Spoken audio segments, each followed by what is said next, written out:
The cantina was dark and smelled of strange alien drinks. Smoke drifted through the air like fog. In the corner, away from the other customers, sat a creature that looked like it had been through hell and back. Commander Zexthaler had 4 arms, each one covered in scars. His skin was hard like armor, colored a deep purple that had faded to gray in many places. 3 years of war had changed him. Across from him sat Lisa Morgan, a human woman with short brown hair and tired eyes. She had been trying to get this interview for 3 years. Every time she asked, the alien commander would shake his head and walk away. Today was different. Today he had sent her a message. Today he was ready to talk. Lisa pressed the record button on her device. The small red light blinked once, then stayed on. She looked at Zexthaler and waited. The alien commander stared into his drink. It was green and bubbled like it was alive. His hand shook as he lifted the glass to his mouth. "You want to know about the humans?" he said. His voice was rough, like rocks grinding together. "You want to know what they did during the war?" Lisa nodded. She had heard stories. Everyone had. But she wanted to hear it from someone who was there, someone who had fought beside them. Zexthaler set down his glass and looked at her. His eyes were large and yellow, like a cat's eyes. But there was something else in them, something that made Lisa feel cold. "The Galactic Council was wrong about your people," he said. "We all were." He leaned back in his chair. The metal creaked under his weight. Around them, other aliens talked and laughed. None of them seemed to notice the 2 figures in the corner. None of them seemed to care about the story that was about to be told. "When the Devourer swarm came," Zexthaler continued, "we thought we were ready. We had the best ships, the best weapons, the best soldiers from 100 different worlds. We thought we could stop them." Lisa knew about the swarm. Everyone did. They were creatures that ate everything. Planets, stars, entire solar systems. They turned everything they touched into more of themselves. The war had lasted 3 years. Billions had died. But we were losing, the alien said. Every battle, every world we lost. The swarm was too fast, too hungry, too many. He picked up his glass again. This time his hands were steady. That's when someone mentioned Earth. "Your little blue planet in the outer rim." Most of the council had never heard of it, those who had thought it was a joke. A world full of primitives who had just learned to leave their own atmosphere. Lisa felt a flash of anger. Primitives. That's what they all thought. Even now, after everything that had happened, some aliens still looked down on humans. "But we're desperate," Zexthaler said. "So we sent a message, we asked for help, we expected maybe a few ships, a few volunteers who wanted to play soldier." He laughed, but it wasn't a happy sound. "What we got was General Kate Sullivan." Lisa had heard that name before. Everyone had. Kate Sullivan was a legend now. But back then, she was just another human, military officer. She came to the council chambers in a simple uniform, Zexthaler said. No medals, no fancy decorations, just a human woman with gray hair and cold eyes. The council barely looked at her. They were too busy arguing about strategy. The alien commander's voice dropped to a whisper. She waited until they were done. Then she stood up and walked to the center of the room. She didn't ask for permission. She just took control. Lisa leaned forward. This was the part she had been waiting for. "You're losing because you're thinking, like prey," she said. The council was shocked. No one had ever spoken to them like that. "You run from the swarm. You hide behind your shields. You wait for them to come to you." Zexthaler's eyes seemed to see something far away. "Humans don't think like prey," she said. "We think like predators, and predators hunt." The cantina seemed quieter now. Or maybe Lisa was just listening harder. The council didn't understand. They asked her what she meant. She smiled. It was the coldest smile I had ever seen. "Give us ships and soldiers," she said. "We'll show you how to win." Zexthaler finished his drink and set the glass down hard. The sound was loud in the quiet corner. That's when I knew. he said. Something in her voice, something in her eyes. This wasn't a desperate human begging for help. This was a predator that had found new prey. Lisa felt a chill run down her spine. She had interviewed many soldiers, many generals, but she had never heard anyone talk about Kate Sullivan like this. The council gave her what she asked for, Zexathalar continued. A fleet of ships, volunteers from every world. The best weapons we had. They thought they were giving her tools to fight the swarm. He shook his head slowly. They were wrong. They were giving her toys.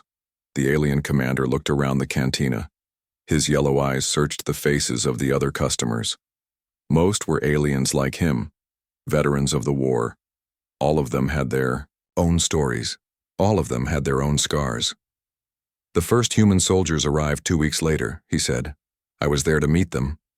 I expected to see scared mammals, soft creatures who had never seen real war. He paused and looked directly at Lisa. Instead, I saw wolves in human skin. Lisa's breath caught. She had heard that phrase before. Other aliens used it to describe human soldiers, but she had never understood what it meant until now. They walked off their ships like they owned the station, Zexthalar said. No fear, no excitement, just calm, professional soldiers doing their job. But there was something else, something in the way they moved, the way they looked at everything around them. He picked up his empty glass and turned it in his hands. They were studying us, learning, planning. Even then, even on their first day, they were already 3 steps ahead of everyone else. Lisa could picture it, human soldiers stepping onto an alien space station for the first time. But instead of being amazed or scared, they were working, always working. General Sullivan introduced me to her staff. Zexthalar said, Colonel Ryan Torres, Major Scott Henderson, Captain Helen Brooks. All of them had the same look, the same cold intelligence, the same predator's patience. He set the glass down and looked at Lisa again. That's when I realized the truth. The council thought they were hiring soldiers, but they had just invited an entire species of killers into their war, and those killers were very, very good at what they did. The alien commander stood up slowly. His forearms moved with the careful precision of someone who had learned to live with pain. The first battle was in 3 days, he said. A simple rescue mission on a mining world. The swarm had landed and was consuming everything. Standard protocol was orbital bombardment followed by ground cleanup. He looked down at Lisa, who was still sitting. General Sullivan had other ideas. She said humans didn't fight like that. She said humans got personal. Zexthalar walked toward the exit, then stopped and looked back. That's when I learned the first rule of human warfare, he said. They don't just want to win. They want their enemies to know they're beaten. They want them to understand exactly who did the beating. He turned and walked away, leaving Lisa alone with her recording device and a growing sense that she was about to hear things that would change how she saw her own species forever. The red light on her recorder kept blinking, waiting for part 2 of a story that would shake the galaxy to its core. Lisa sat in the cantina for 10 minutes after Zexthalar left. The recording device was still blinking red, still waiting. She knew he would be back. Something in his eyes told her this story needed to be told. And she was right. The next day, the alien commander was sitting in the same corner when she arrived. This time he had 2 drinks waiting. One for him, one for her. The human drink was clear and smelled like nothing. Water, she realized. He had remembered that humans needed water. You came back, he said when she sat down. You knew I would, Lisa replied. Zexthalar nodded slowly. His forearms rested on the table. The scars on them seemed deeper in the daylight that filtered through the cantina's dirty windows. Kepler 442b, he said without any greeting. That's where it started, where I first saw what humans really were. Lisa pressed record again. The red light began its patient blinking. It was a mining world, the alien continued. 12 million people, good people. They mined rare metals for the council fleets. When the swarm landed, we knew they had maybe 6 hours before everything was consumed. He picked up his drink but didn't taste it. Standard protocol was simple. Evacuate who we could. Bombard the planet from orbit. Kill the swarm before it could spread. We had done it 100 times before. Lisa could picture it. Ships in space firing down at a dying world. It was efficient, cold, military. But Colonel Ryan Torres had other ideas, Zexthaler said. He was the human ground commander. A tall man with dark skin and eyes like black stones. When General Sullivan told him the plan, he just shook his head. The alien commander's voice changed when he talked about Torres. There was respect there. And fear. We don't abandon people, Torres said. We go down there and we get them out. The council observers laughed. They thought he was joking. 12 million people against a swarm that was growing every second. Zexthalar finally took a sip of his drink. Torres wasn't joking. He never joked about anything. He looked at the tactical display and started giving orders. Not suggestions. Orders. And somehow everyone started following them. Lisa leaned forward. This was what she had come to hear. The moment when everything changed. The swarm had landed in the northern continent, the alien said. They were spreading out in their usual pattern, converting everything into more of themselves. The mining cities were being eaten alive. His yellow eyes focused on something far away. Torres divided his forces into small teams. Each team had a specific job. Some would go after the civilians. Others would plant explosives in the swarm's path. But the main force would do something that had never been tried before. He paused and looked directly at Lisa. They were going into the hive itself. Lisa felt her blood go cold. The swarm hives were death traps. No one went into them and came out alive. Everyone knew that. I thought Torres was insane, Zexthaler continued. I told him so. He just smiled and said, Commander, you don't understand. This is what we do. The aliens' four hands moved restlessly on the table. The humans prepared for 3 hours. I watched them work. They painted their faces with black and green stripes. They checked their weapons over and over. They spoke in whispers and used hand signals I didn't understand. He shook his head slowly. But the strangest thing was how calm they were. Other species get excited before battle. They shout and pound their chests and make noise. The humans just got quieter, colder, more focused. Lisa could imagine it. Human soldiers preparing for the impossible. Not with fear, but with professional determination. Torres briefed his team leaders. Zexthaler said. Captain Helen Brooks would take her squad through the eastern tunnels. Lieutenant Dan Murphy would hit the western approach. Staff Sergeant Amy Chen would plant the main charges at the hive's heart. The alien commander's voice dropped to almost a whisper. I asked Torres how he knew the hive's layout. No one had ever mapped a swarm hive before. He looked at me like I was stupid. Commander, he said, we've been studying these things for 3 years. We know how they think. We know how they build. We know how they die. Zexthaler stood up and walked to the cantina's small window. Outside, the space station buzzed with activity. Ships came and went. Life continued as normal. The assault began at dawn, he said, his back still turned to Lisa. I watched from orbit.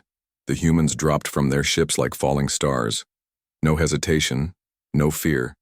They landed right in the middle of the swarm's territory. He turned around, and Lisa saw something in his eyes that made her stomach clench.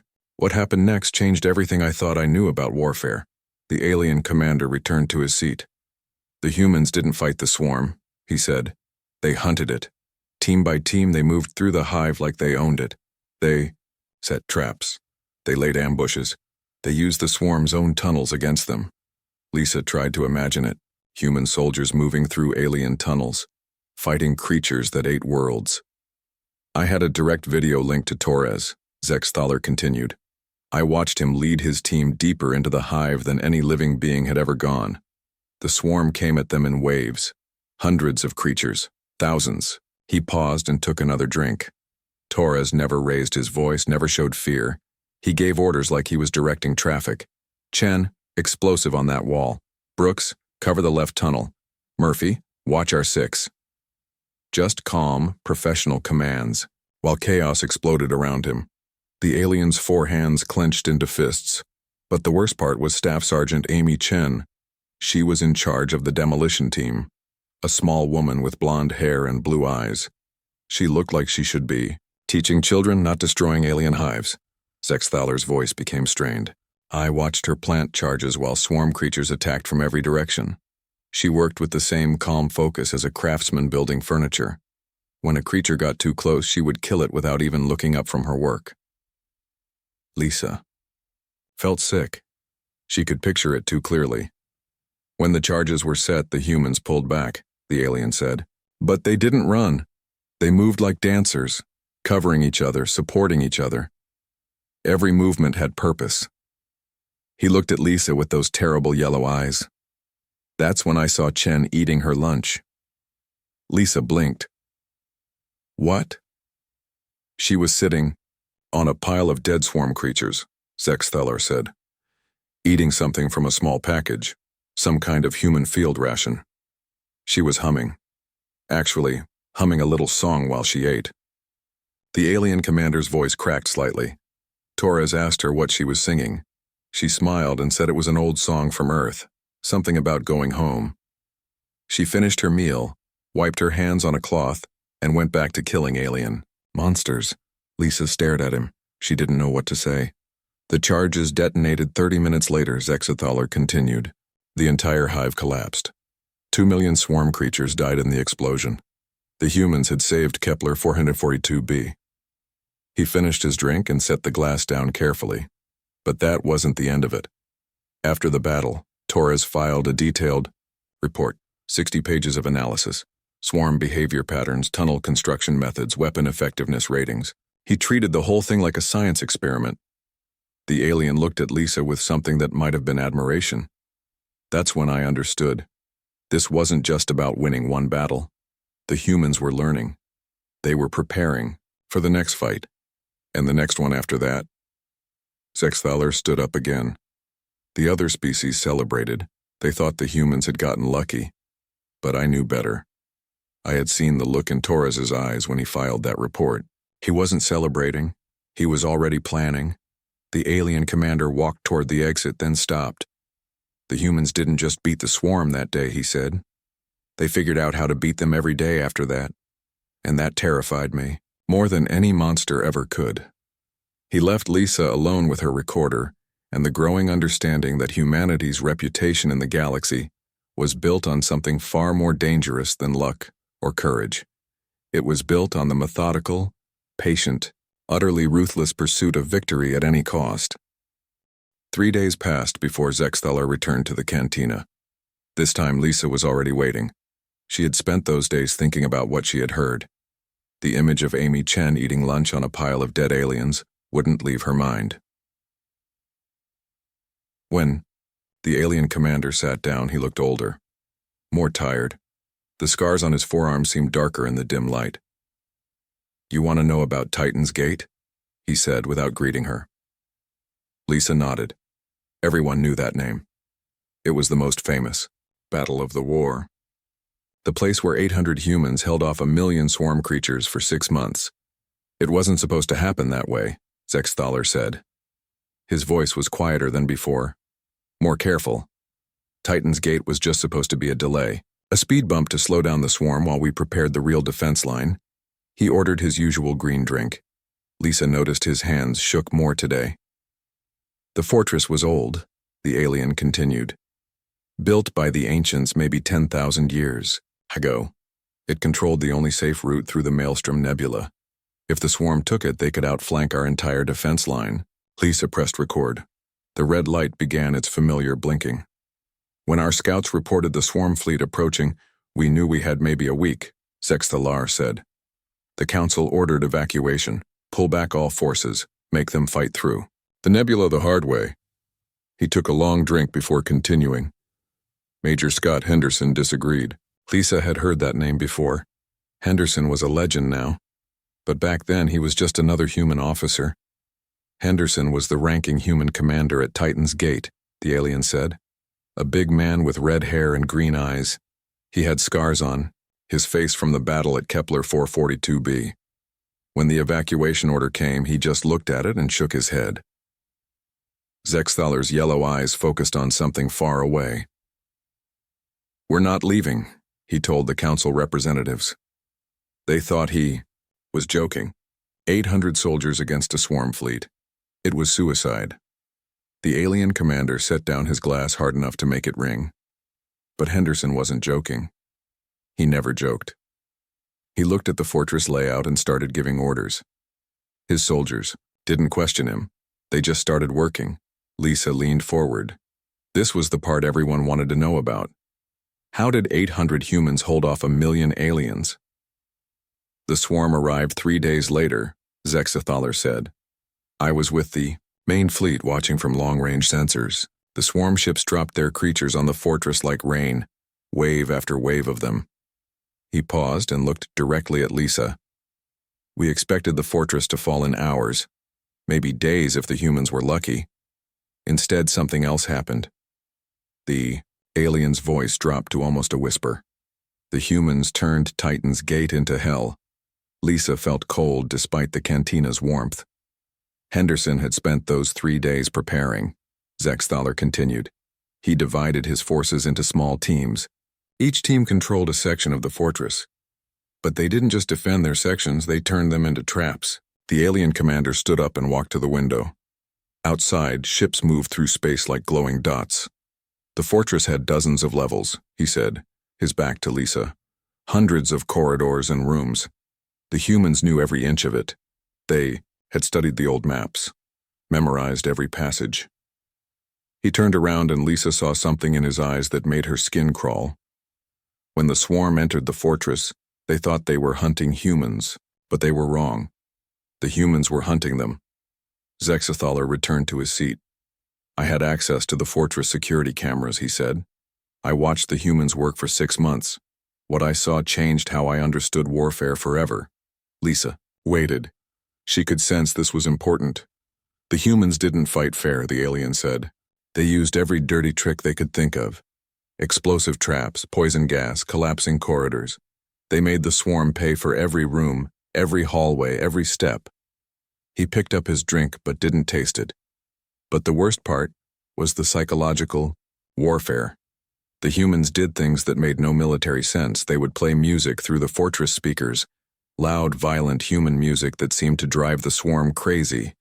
Lisa knew the type. Heavy metal, rock music, the kind that made your heart pound and your blood race. Sergeant First Class Jake Morrison was in charge of communications. Zexathaler continued. A young man with brown hair and crazy eyes. He would broadcast human songs while he fought. I watched him on the security cameras dancing while he killed swarm creatures. The alien's 4 hands clenched into fists. Dancing. He was dancing while he mowed them down with his weapon. And he was singing along with the music. Some kind of drinking song, he called it. Lisa tried to imagine it. A human soldier dancing and singing while fighting for his life. The swarm couldn't understand it, Zexathaler said. They were used to enemies who fought with fear, with desperation. The humans fought with joy, like they were having fun. He finally took a sip of his drink. Morrison wasn't alone.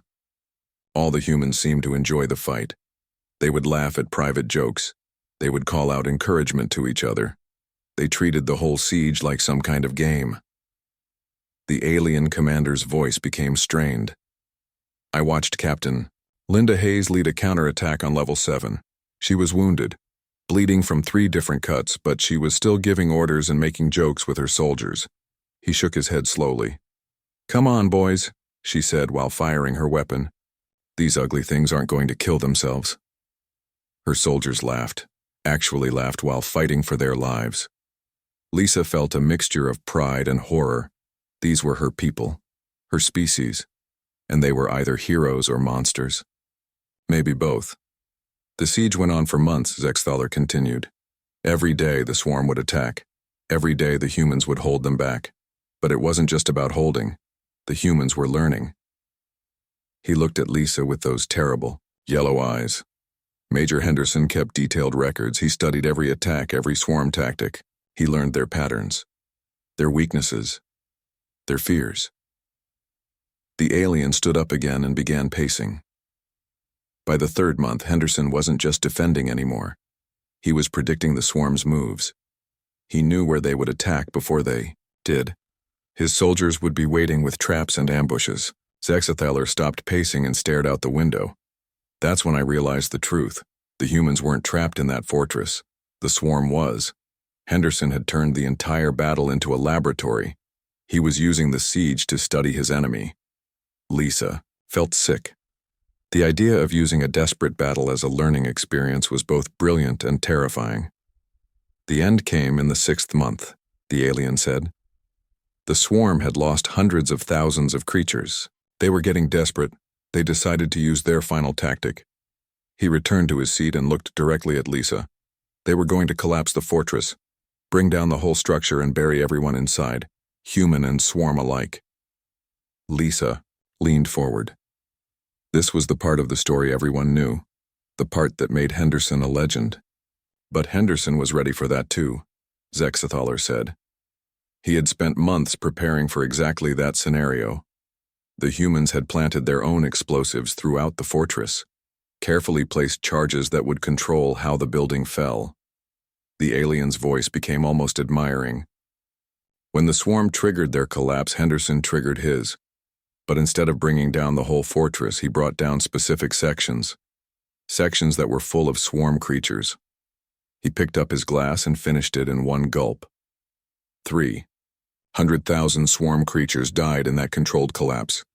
The remaining humans fought their way out through the chaos. They had held the fortress for 6 months and killed nearly half the swarm fleet. Zexathaler set down his empty glass. But that wasn't the important part. The important part was what Henderson did next. Lisa waited. He filed a report. 200 pages of detailed analysis. Everything he had learned about swarm tactics, their weaknesses, their psychology, their biology. The alien commander stood up to leave. Henderson didn't just win a battle. He wrote the manual on how to beat the swarm. Every human commander after that used his methods, his strategies, his understanding of the enemy. He walked toward the exit, then stopped and looked back.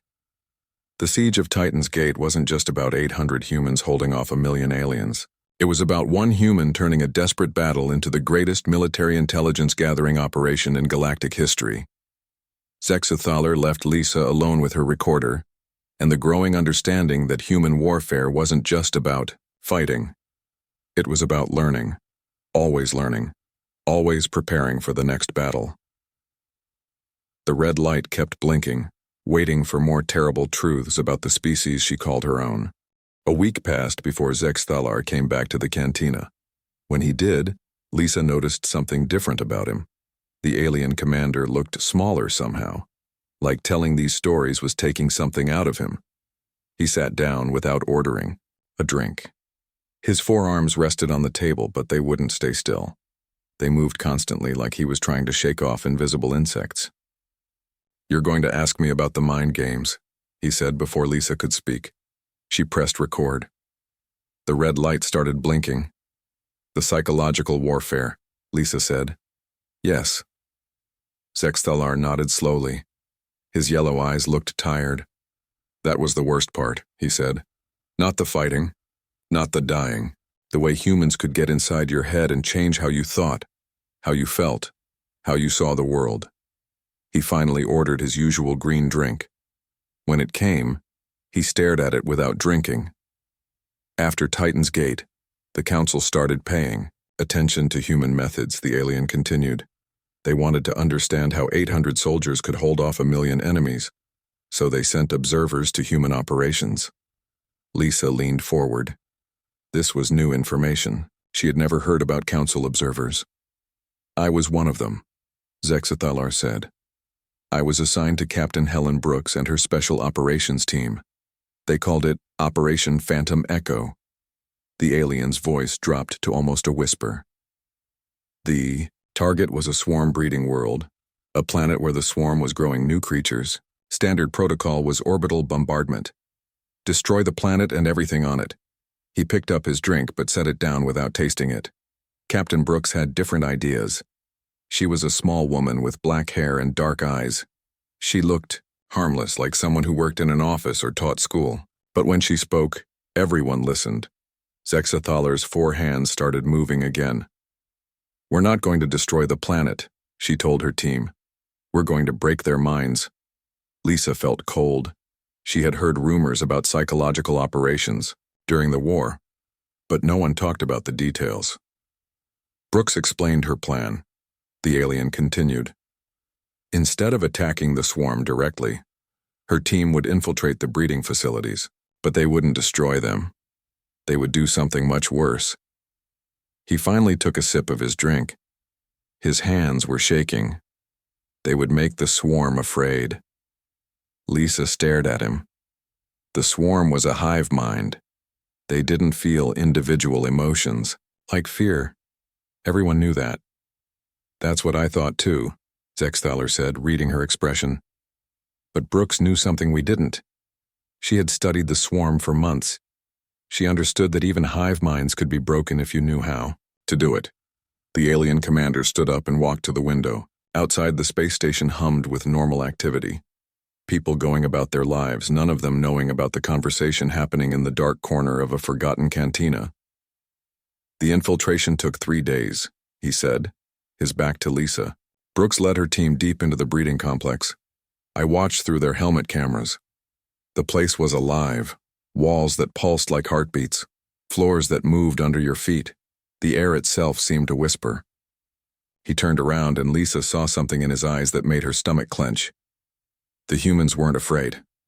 They should have been terrified. They were walking through a living nightmare, but they just kept working. Calm, professional. Like they were fixing broken machines. Zexthaler returned to his seat, but what they did next changed everything, he said. Instead of planting explosives, they planted something else. Small devices that would broadcast sounds, images, thoughts. Lisa didn't understand. Thoughts? Human thoughts, the alien explained. Brooks had worked with a team of human psychologists to create what they called fear programming, messages designed to break down the swarm's mental defenses. He picked up his drink with both of his upper hands. Dr. Patricia Wells led the psychological team, a middle-aged woman with gray hair and kind eyes. She looked like someone's grandmother, but when she explained the fear programming, I realized she was the most dangerous human I had ever met. Zexthaler's voice became strained. Dr. Wells understood something terrible about the swarm. They had never experienced individual fear because they shared one mind, but that also meant they had no defense against it.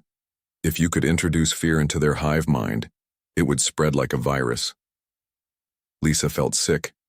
The idea of weaponizing fear itself was horrifying. The devices started broadcasting 3 hours after the team left the planet, the alien continued.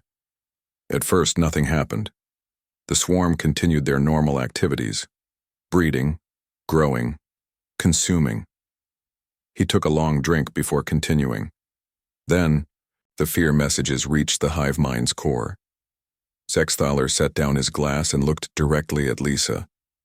What happened next shouldn't have been possible. Individual swarm creatures started showing signs of panic. They would stop what they were doing and look around like they were being hunted. Some of them started attacking each other. The alien's 4 hands clenched into fists. I watched through orbital surveillance as the breeding complex tore itself apart. Millions of creatures fighting their own kind, all because of fear that had been artificially introduced into their shared consciousness. Lisa tried to imagine it. An entire planet of alien creatures driven insane by human-engineered terror. But that wasn't the worst part, Zexthaler said. The worst part was what the humans did next. He stood up and began pacing again. Instead of leaving the planet to destroy itself, Brooks sent in capture teams. They took swarm creatures alive. Not to study them, not to interrogate them, to program them. Lisa felt her blood go cold. Program them? Dr. Wells had developed a way to implant artificial memories into captured swarm creatures, the alien explained. Memories of human capabilities that were exaggerated, enhanced, made terrifying. Zexthaler stopped pacing and stared at Lisa. They would show the creatures videos of human soldiers that had been altered to make them look superhuman, faster, stronger, more dangerous than they really were. Then they would release the creatures back to their hive. The alien commander's voice cracked slightly. The released creatures would share these false memories with the hive mind. The entire swarm network would believe that humans were unstoppable monsters. They would hesitate before attacking. They would make mistakes. They would retreat when they should have advanced. Lisa stared at him in horror. The humans hadn't just fought the swarm. They had reprogrammed them. Operation Phantom Echo lasted 6 months. Zexthaler continued. 6 months of psychological warfare that spread fear through the entire swarm network. By the end, swarm forces would sometimes retreat, just from detecting human ships in the area. He sat back down and finished his drink in one gulp. I asked Dr. Wells how she had come up with such methods, the alien said. She smiled that kind grandmother smile and said, Commander, fear is just another weapon. We've been using it on each other for thousands of years. Using it on aliens is just a matter of scale. Zexthaler ordered another drink. That's when I understood the truth about human warfare, he said. Other species fight with their bodies. Humans fight with their minds. They don't just want to defeat their enemies. They want to break them, to remake them, to turn them into something else entirely. The alien looked at Lisa with those terrible yellow eyes. The swarm was supposed to be emotionless, a perfect hive mind without individual weaknesses. But the humans found a way to give them nightmares, to make them afraid of shadows, to turn their greatest strength into their greatest weakness. He picked up his new drink but didn't taste it. After Operation Phantom Echo, I started paying attention to other human operations. I noticed patterns. They always studied their enemies first, always looked for psychological weaknesses, always found ways to turn the enemy's mind against itself. Zexthaler stood up to leave. The humans didn't just fight a war against the swarm, he said. They fought a war against the very idea of what the swarm was. They took creatures that felt no fear and taught them to be afraid. They took a hive mind and gave it individual nightmares. He walked toward the exit, then stopped and looked back. That's when I realized the most terrifying thing about humans. They don't just defeat their enemies. They change them. They remake them in their own image. And they do it with a smile. Zexthaler left Lisa alone with her recorder and the growing understanding that human warfare wasn't just about physical victory. It was about psychological conquest, about taking your enemy's mind and turning it into a weapon against itself. The red light kept blinking, waiting for the final chapter of a story that was becoming more horrifying with each revelation. 2 weeks passed before Zexthaler returned to the cantina for the last time. When Lisa saw him walk through the door, she knew this would be their final meeting. The alien commander looked like he had aged years in just days. His 4 arms hung at his sides like broken things. He sat down heavily in his usual chair. No drink this time, just tired yellow eyes and a story that needed to be finished. You want to know about the end, he said. Lisa pressed record one last time. The red light began its familiar blinking. The final battle, she said. The swarm homeworld. Zexthaler nodded slowly. His voice was barely above a whisper. By then, the war had been going on for 3 years. The swarm was broken, scattered. Their hive mind was fractured from all the psychological warfare. Most of the galaxy thought it was over. He looked around the cantina. It was emptier today. Just a few aliens drinking alone in dark corners. But Admiral Rick Foster knew better, the alien continued. He was the human fleet commander, a gray-haired man with cold blue eyes and hands that never stopped moving. He understood something the rest of us missed. Lisa waited. She could sense this was the most important part of the story. The swarm wasn't defeated, Zexthaler said. They were just hiding, regrouping, learning from their failures the same way humans did. The alien commander's 4 hands started their nervous movement again. Foster convinced the council to launch one final operation, find the swarm homeworld, end the threat permanently. Most of the council agreed. They wanted the war to be over. He paused and looked directly at Lisa. But Foster had other plans. Plans that terrified me more than any swarm creature ever could. Lisa leaned forward. This was new information. No one talked about what really happened at the swarm homeworld. The fleet found the planet 3 weeks later. Zexthaler continued. A dark world covered in organic structures. The swarm's original breeding ground. Billions of creatures lived there. Maybe trillions. His voice became strained. Standard protocol was orbital bombardment. Destroy the planet and everything on it, end the swarm forever. That's what the council expected. The alien commander stood up and walked to the window. His reflection looked ghostly in the dirty glass. But Foster didn't order bombardment, he said. He ordered landing operations, ground assault teams, scientific expeditions. Lisa felt cold. They went down to the planet. Dr. Karen Blake led the science team, Zexthaler said, his back still turned. A young woman with red hair and green eyes. She looked excited, actually excited to study the swarm's homeworld. He turned around and Lisa saw something in his eyes that made her skin crawl. They weren't going down there to destroy the swarm. They were going down there to understand it, to learn from it, to take it apart piece by piece and figure out how it worked. The alien commander returned to his seat. I watched through the orbital cameras, he said. Human soldiers and scientists working together in the heart of the swarm's birthing chambers. They took samples. They made recordings. They documented everything. His four hands clenched into fists. Dr. Blake was standing ankle-deep in organic matter that was still alive, still moving, and she was taking notes like she was studying flowers in a garden. Lisa tried to imagine it. Human scientists calmly working in the most hostile environment in the galaxy. The swarm attacked, of course. Zexthalar continued. Waves of creatures defending their home. But the humans were ready. They had studied swarm tactics for 3 years. They knew exactly how to fight them. He picked up Lisa's water glass and took a sip without asking. But that wasn't the disturbing part, the alien said. The disturbing part was how the humans fought, not with anger, not with fear, with curiosity. Lisa didn't understand. Curiosity? They were learning while they fought, Zexthaler explained.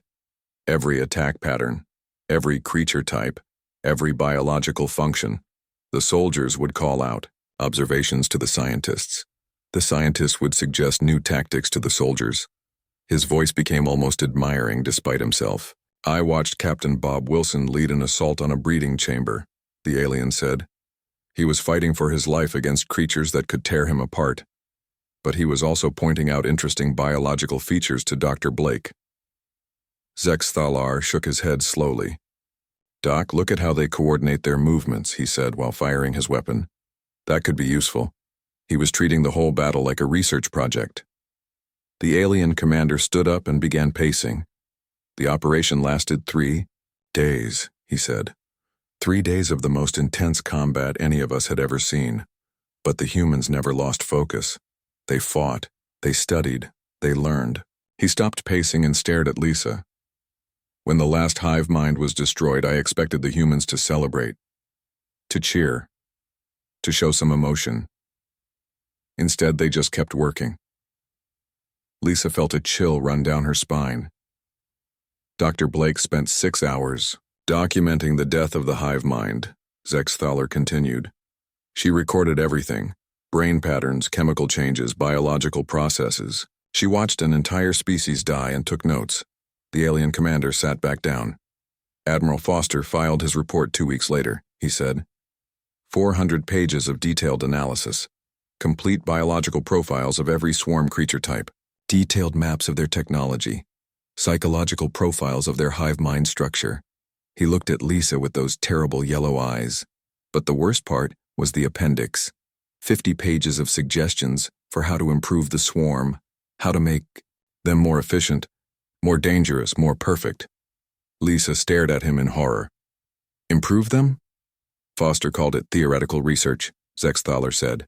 Understanding your enemy so completely that you could rebuild them if necessary. Make them better. Make them worse. Make them into anything you wanted. The alien's voice cracked slightly. That's when I realized the truth about humans. They didn't just want to defeat the swarm. They wanted to own the very concept of what the swarm was, to understand it so completely that they could recreate it whenever they chose. Zexthalar ordered his green drink for the last time. The war was over, he said. The swarm was extinct. The galaxy was safe. Everyone celebrated. Parades, medals, speeches about human heroism.